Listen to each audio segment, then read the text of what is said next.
Hello and welcome to Bridging the Gap, the interview series that brings together leaders in healthcare to talk about innovations, impacting behavioral health, and integrating into the system. I'm Chris Milaro, co-founder and CEO of NeuroFlow, and today I have the pleasure and honor of speaking to my friend and a colleague that we've worked with, Amber Fencl. That was pronounced correctly, right? Yeah, you Okay. got it. Good. Yeah. And we don't even have to cut that out because Amber Fencl, that's with an L at the end. Amber is multifaceted executive who's really come from the outside of the healthcare world to come back to healthcare, or to come into healthcare to bring the best of your expertise in digital health and, I mean, even the financial services industry, to change healthcare delivery. And most notably, or most recently, you led digital health as the chief digital health officer at a Carolina health system called Novant Health based in Charlotte. And everyone I've spoken to, I mean, you're known for your compassionate leadership style, innovation, excelling with bringing different groups together, working with partners, vendors, all the different stakeholders in the health system. So it is, to say it's an honor to have you join is an understatement. Thank you for joining us today, Amber. Thank you. I'm really excited to be here. Great. So I guess first, let's get just your background. So how does somebody like you end up in a role as a chief digital health officer at a major regional health system like Novant? It wasn't a straight path, for sure. I spent the better part of 20 years in multiple industries, and then most recently moved into healthcare almost 5 years ago. And that was intentional. So I came from a background of software development, startups, big corporate, Fortune 500 So organizations. across the gamut. Moved into financial services and started doing change management, did risk management. Within the organization? Within the organizations. And a few years back, I took a pause. I was burned out for sure. And I just took a pause to reflect on how I was feeling about my work. I loved who I worked for, and I very much appreciated my employer.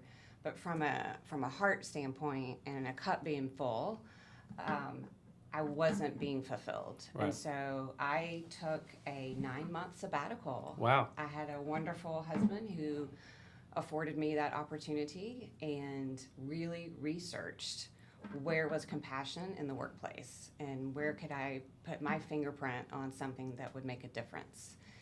And it led me to healthcare. Yeah. So I took a leap to change industries. So started networking and meeting individuals.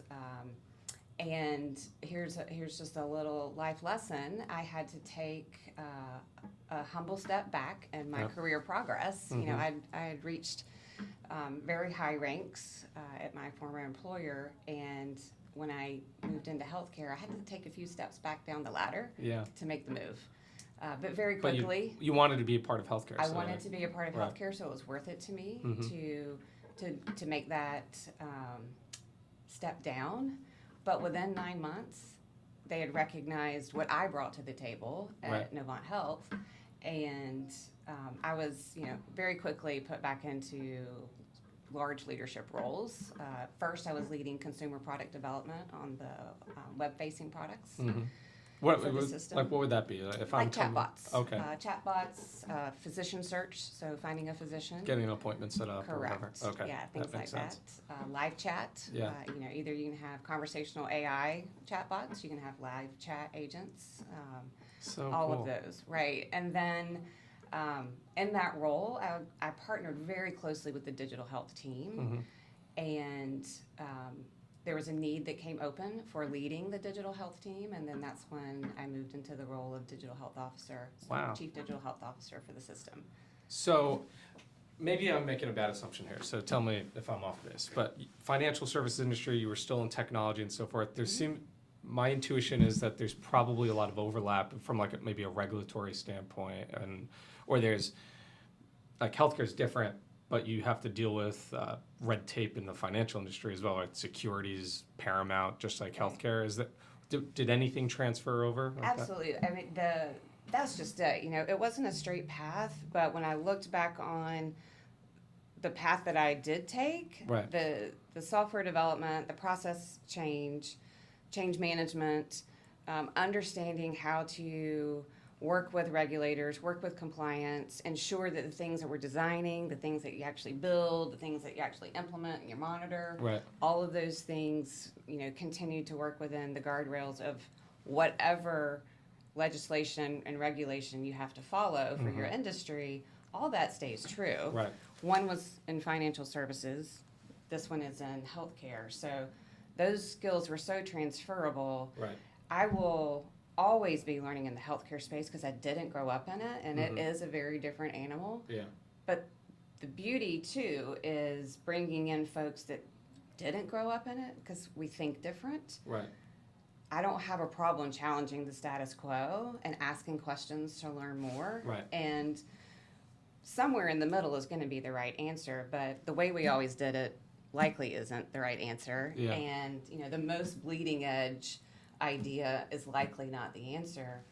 But if you meet somewhere in the middle and you really have a diverse group of people around the table, different backgrounds, different subject matter expertise, you can find a really great solution. And that's what I enjoy doing, and that doesn't matter what industry you're Right, in. exactly. But in the healthcare, I guess the bonus is you get to help people if you do it well. You get to help Right. people. The first time I changed a piece of design and we did a rollout of this chatbot that I was a part of selecting the vendor, procuring, selecting, part of the design and the build and, overseeing all that. And then I saw it live in production and I got to see the number of impressions that were occurring from It's amazing. from folks in the community that Yeah. were hitting the site. Like, what? I Right. just did that? Yeah. That had me hooked.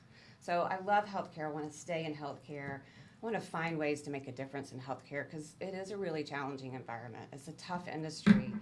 And I think for healthcare to evolve into something better, it's headed in the right direction, but we need more folks to enter into the industry Yeah. that are willing to challenge, accept, fail fast, Yeah. try some things. Always do it with safety and quality at the forefront. Of That course. has to be there. Right. We are touching the human life. Mm-hmm. But healthcare is so human-centered, and that's so core to my DNA that it's just a great marriage for me to have my cup fill and my ability to make a difference in the healthcare space. It's like a win-win. It's a total Yeah. win-win. Now, innovators, we like to move fast, right? We want to drive change, want to challenge the status quo. One of my frustrations in healthcare is it always moves at a snail's pace, or it feels that way. And then there's always, I guess, in your experience, what's been a typical blocker that probably other health systems run into? Is the CFO getting budget and showing ROI? Is it the privacy and security? Is it the attorneys? All the above? In your experience, where's that red tape and any strategies to get around that? Well, first, I will say, because I've done this in multiple industries, it's slow everywhere. Yeah. I mean, if you are working with a large organization, regardless of the thing that you're trying to do, if it's a new thing, it's slow. Even in my past employers, as large as employers as I had been with, and the only place where we move fast is when I was with a startup. Yeah. Right? Right. But the implementation in our client's side was not fast. Inside, we could design and develop the application as fast as we wanted to, and that was Iterate, so yeah. cool. Right. But you start hitting the brakes when it's time to implement inside the four walls. Right, So exactly. it's always slow, right? In healthcare, I think if I look back on the various innovations that we had done, I would say the hardest piece really is the business justification to get the capital. Got it. And it's no surprise to anyone, our health systems, the folks who are delivering the care, they're struggling many are struggling from an economic standpoint Right. in financial success. Just right losing now. money, They're like just losing hemorrhaging, money. yeah, for sure. The health systems are hemorrhaging money. Mm-hmm. So getting the capital, building the business case is really hard. And going through the process to get the approval, Right. super painful. It So just what? is. So what's the lesson learned? Yeah. How do you so do that? How do how you do you do demonstrate it? that? Yeah. How do you do it better? Right. Maybe. Exactly. So you have to have a strong alliance with your clinical partners. Those of us who are laymen and we are not clinicians, we are not practicing, we Yeah. have to understand that our ideas may make perfect sense. Right. But when you sit down with your informatician, when you sit down with your physician executive, when you're talking to, your primary care leaders, they know what's going to work and what's not going to work. And so I think you have to. Like the theory is like, oh, that's a great idea, but they're like, no, but for this reason, that's not going But to for work. this reason, and we Yeah. would never know that Right, because we're not the exactly. ones that have hands-on patients. For sure. We're not the ones that are in the EMR. Right. So you've got to have them next to you and early on, all right?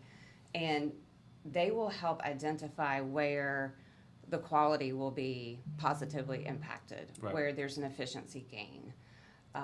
They will be the ones to help identify it's not going to be a silver bullet in the business case. It's never going to be reimbursement if we're talking about Right. new technology. So where's the money? The thing in healthcare that is really interesting is it's still a business that you have to run. Right. Yes, we have to treat patients. Right. Yes, we have to hit and deliver incredibly high quality every time and always considering safety. But it's still a business. Got to make money. So the money's got to come from somewhere, Right. right? So you've got to make money, you've got to justify it. There's not enough money that's even being made at the moment. So then for you to ask for money to go do something new, you really have to show how it's going to move the needle at the bottom line. So in other words, like maybe this isn't the best thing, but patient care is important, but it's not enough. Like just It's not because enough. if it's the right thing to do for the patient, but doesn't either make you more efficient or generate some more revenue, it's not enough. Not for new innovation, Right. right? And in today's climate, you've really got to look for how is it going to address efficiencies and optimizations because we have a shortage in the clinical field. We have incredibly high demand Especially in behavioral health and space. behavioral but, health yeah. for sure. And in many aspects, Right. the clinical team is just short-staffed. Mhm. So the innovations that will address workforce efficiency, optimizations, extend access with it having to be extended through a human, Right. allowing that type of scale, those are the ones that are going to really, I think, bubble up as successful during Right. this time. Most and I viable, think sort of most viable, Yeah. and that's where you're going to find your return on the investment. Mhm. What I would ask of our financial partners in the healthcare space, our operational finance partners, our payer partners, the payer teams, and your rev cycle folks is be open to understanding and agreeing to total value. Right. Meaning, many systems are still in both fee-for-service and value-based care. Right. Operational finance is really anchored in the fee-for-service model. Right. So, Got to get them over to the value side too. right, but they really can't yet because Right. you got a foot in both camps. Right. Right. So in order to build a true business case that shows total value, you also have to incorporate the value-based care return on the investment. Mhm. And that's like 50 different variables over 2 years to try and Right. create a number. So it's not simple. Right. Therefore, it's not built into their models Yeah. typically. Right. So the stretch is find a partner that has figured out how to incorporate the total value, how to determine the return on the investment for your value-based lives. The fee-for-service side, it's easy. Yeah. Should at least cover the cost, fee for service side, right? Well, you're not going to get reimbursed for a lot of the technology. Right, So yeah. you've got to look for what's reimbursable Right. or what are you freeing up Right. for that So they could do other so stuff they can to do get, other yeah. things that are reimbursable. Now, is that in your experience, has that been on the vendor side to have to demonstrate that ROI? That's what you're saying, like finding partners that can help show the value, or is that an internal It's thing? an internal exercise. So here's Yeah. a secret. It's really not a secret. You bring me a business case or a pro forma with your Right. numbers, and I am never, my CFO is going to throw it out the window. We're never be going to like, "That's accept the BS." vendors. Yeah, Correct, that's- because yeah. it's always going to be, rainbows and sunshine. Yeah. And you also don't have the privy of knowing internally what are our populations like, what's our payer mix like. In certain markets, it's going to look different, and all of those factors have different numbers tied to it. There's no way that the vendor can have it. So I think vendors can bring forward, they should bring forward and know the laundry list of value points to look at, to consider. Right. And you may give me a list of 20. For my system, for my use case, and all of my variables that are unique to me, I might pick 10 of them. And those 10, I have to now go work with my operational finance partners and my payer partners, meaning my internal payer team, to understand what does that look like for us. If we, if we hit 10% of this population and move the needle, how does that start to work out? So that's what vendors can do and be helpful, but it's an internal exercise to accept adding value-based metrics into a pro forma. So what is so it sounds like it's basically, it comes down to risk tolerance in a lot of cases. Like, is in 2 years, are we really going to see that ROI? What's the burden of proof that you've had to overcome when working with you know what I mean? Yeah. It's a heavy burden. Yeah, it seems I'm not that going to way. lie. It seems that it's way. a very heavy burden. And you can get to good, like you can get to good enough. And to your point, it's the risk tolerance of the organization that decides how much of a haircut they're going to apply to the numbers that you crunch. That you, the person trying to innovate, crunches. Like they're going to discount it, basically. Right. Yeah, they're totally going to discount it. Right. They're going to think that this is, too aggressive. This is, pie in the sky, never going to happen. And then you get all these haircuts applied. So if you are living in a world that still has fee for service in the mix, you have to find a way that your operational finance team can get behind putting total ROI as both fee for service and value-based care into that justification, because that is where the dollars are. Right. We hear and we see and we know there are organizations that do total value-based care arrangements, or they completely at-risk models.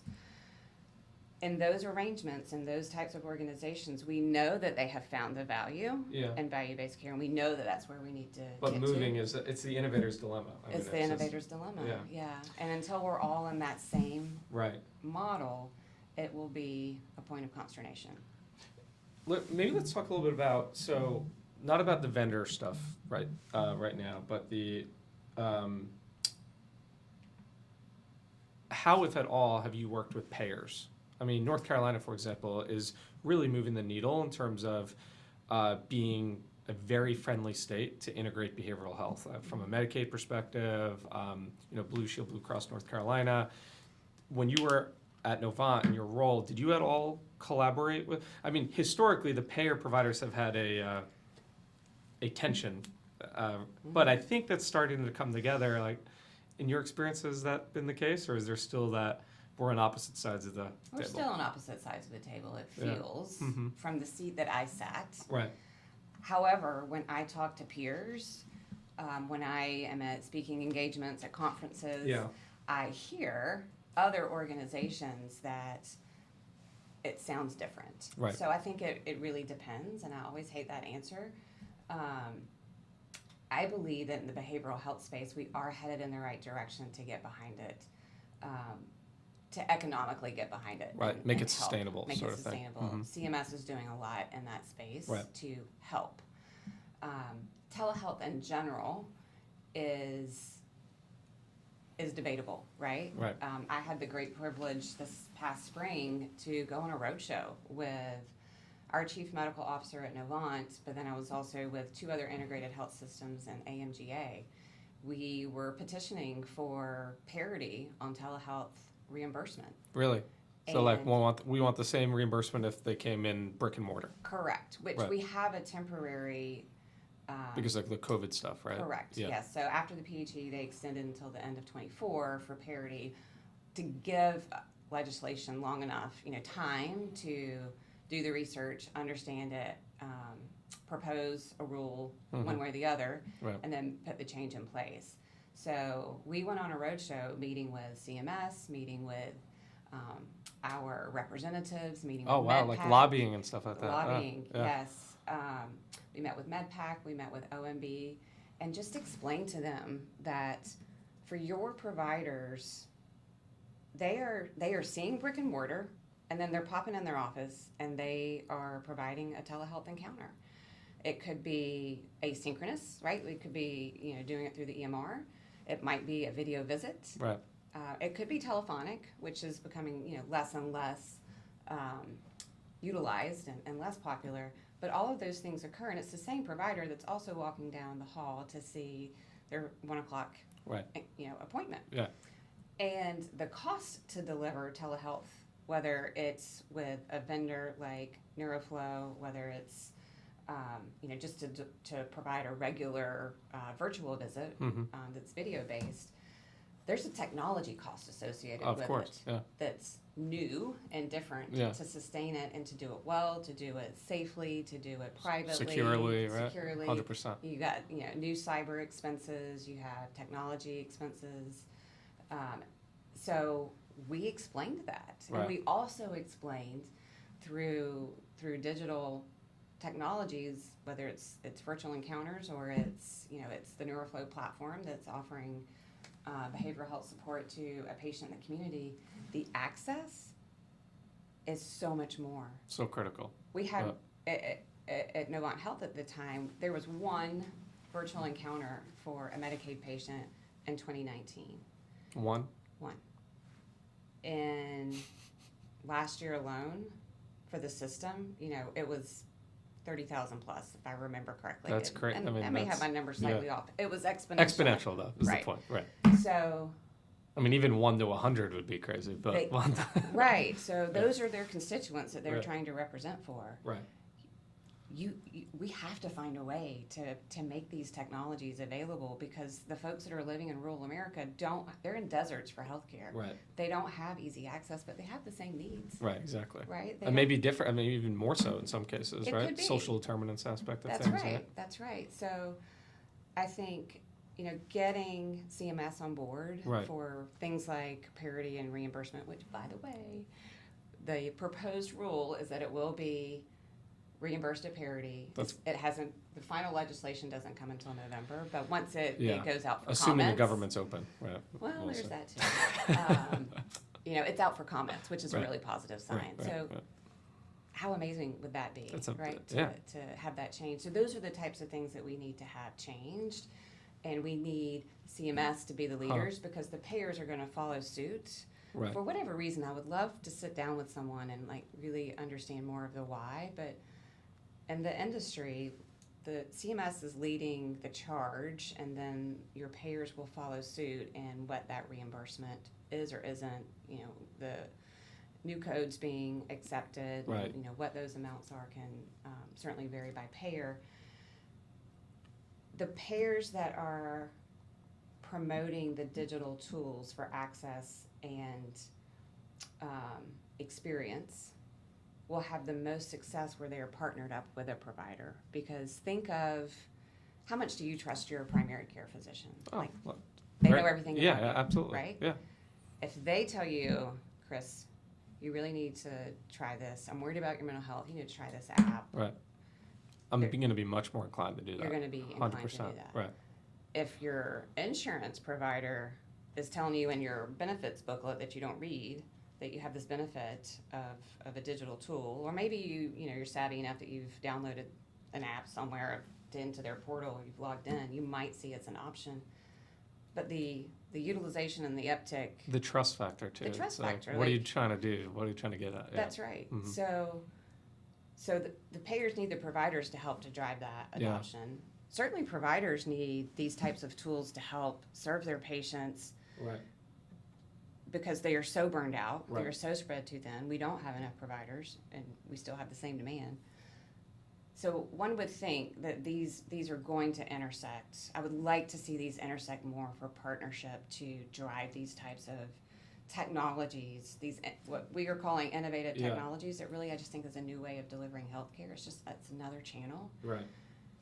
if those two would come together and partner strongly, Yeah. imagine who would be receiving this help, who would receive the access, who would receive the support, whether Right. it's behavioral health or it's chronic disease management. That's beautiful where that happens. And I've seen some systems do that well and payers and partner up. I think we need more of that. So I want to, before we end today, I want to make sure we get to a topic that's important to us, especially as a vendor. I love your experience because you have dealing with stakeholders internal, from financial to medical, right, the clinical side. I didn't know about lobbying the government and everything, so now you're have experience with the policy side of the house. Talk about the vendor relationship aspect of things. So, for our listeners that are entrepreneurs or on the vendor side, I think they can learn a lot about not how to trip over themselves and be more successful with you. And also for the folks that are listening that are payers and health systems, how they could best manage those vendor relationships. I mean, you've worked with a lot of vendors. I'm sure some have been good experiences and some have been not so good. Can you talk about what's made them good versus not good and advice for us? Yeah, I can. I won't name names. All right, but I'll talk about who's. Except your favorite vendor, right? I did tell you were my top 3. Neuroflow is in my top 3. I have 4 really favorites, but I will only all right, thank you. recognize Neuroflow here. There's a few things. I'm really passionate about this, so Okay. I hope folks will lean in and listen and spread the word. Because I saw a lot of innovators come across my desk. Yeah. I sat through a lot of pitches. I did a lot of market scans, right? There are problems that were brought to me in digital health to go solve for. Right. So we would go out, right? And we would do these market scans and look at these vendors. And I personally loved working with the smaller organizations, more in the startup side, because the partnership and the ability to influence and lean into what design and roadmap looks like for the product is a lot more possible. Yeah, right? for sure. At that stage than a more mature organization. There's just more flexibility there. Co-creation is fun. Yeah. It's a lot of fun. Get the whiteboard together. You get the whiteboard together, but the vendor side, you all can learn so much if you would be open to, and Neuroflow is a great example, to co-create, because when you get inside the healthcare system, it's a different beast. Right. Understanding the clinical workflow is not the same at every system. Just because you have implemented it 3 other systems doesn't mean when you come to the next one it's going to be the same. Right. So the ones who did it really well were asking questions, and they were listening, and they were consulting, and then they would come back and some would own, hey, we're not there in this space yet. We could do this. That really stood out to me. Hey, have ownership in what you're good at and what you're not, what you can do, what you can't do. The vendors who failed fast were the ones who were a bit boisterous and what they were bringing, and they didn't listen. They didn't ask the questions. Overpromise, underperform. They never got to the point to overperform with me, Right. because I didn't invite them back. Got it. Right? Yeah. So, You can sniff that out. Basically. You can sniff it out. Yeah. So the third parties that come across your desk that demonstrate partnership as a priority were the ones who I would continue to have conversations with, because those are the folks you're going to be able to work with 100%. and reason with Right. and solve problems together, right? You're getting in a relationship to a certain extent. Exactly. Also, this is so easy to do, but yet so few do this, is have a clinical expert with that new technology, that idea that is guiding and advising for how it is going to truly be utilized and operationalized inside of a clinical workflow. Mm-hmm. You and I can have a great idea, but we have no idea what it's like to actually do it in the middle of an encounter and seeing a patient who's come to you for a sick visit. Right. So many good ideas are out there, but they miss the mark because they haven't invested in a clinical expert to be at the table with them and guiding them, and then bringing that expert to their pitches, bringing that expert to their clients and their prospects. In the healthcare world, there is much credibility between provider to provider. Right. There it's not a lack of credibility. It's just a difference in. It's collegial. It's just yeah. Yeah, and you and I, we don't have that clinical background. Right. So I wouldn't say that it's credibility is not the word that I'm looking for, but if someone is going to come to me and tell me how to run a project, you better have ran projects before and have a track record of doing it well. Makes sense. If you or I go to a clinician and say, this is how you need to do your job, they're looking at us and saying, what do you know about how I do my job, That's right? Mm-hmm. So we shouldn't assume, and we should have experts that do know what the job is like around the table. Those vendors are the ones who will find success with their idea, if it's a good idea and it's a viable one, when they have clinical support around them and guiding them on what's realistic and what's not. Because we in the healthcare world today are looking for utilitarian solutions when it comes to technology. Bright and shiny is just bright and shiny. Right. Right now, it's hard times, and we need technology that's innovative, that's going to lighten my load, that's going to help me get to a decision faster, it's going to make things more available to my patients, going to create some access. Mm-hmm. That's utilitarian. Right. That's where And be a value add today. And be a value add today. We can't wait for 2 years. That's CFO's not going to sign right. off on. Yeah. You'll see value in 2 years. Right. Like we need to be breaking even, and 12, 18 months, 24 would be a stretch if there's a really high return on the other end. That's super helpful. On that note, if people wanted to continue to have the conversation with you, continue to learn with you and work with you, how can they find out more and be in touch? Sure. You can find me on LinkedIn, no doubt. And then I have a website, Amber Fencl, Fencl, there's an L, not an I, .com. So amberfencl.com, you can learn a little bit about my background. There's a link for you to get in touch. And I'd be happy to have a conversation and share some thoughts or see how I might be able to help. Great. And we'll put that link in the show notes and down in the link for the show and everything like that. So again, Amber, thank you so much for joining. This was a great conversation. It's been a privilege to get to know you over the last few years and now have you on the podcast. So everyone, thank you for listening. Again, this is Bridging the Gap. I'm Chris Millara, your host. For those that want to learn more about Neuroflow, you could go to neuroflow.com. That's NEUROFLOW.com. You could follow me on now X, Chris_Milaro. Amber, again, thank you so much. Thank you. It's been a pleasure to be here.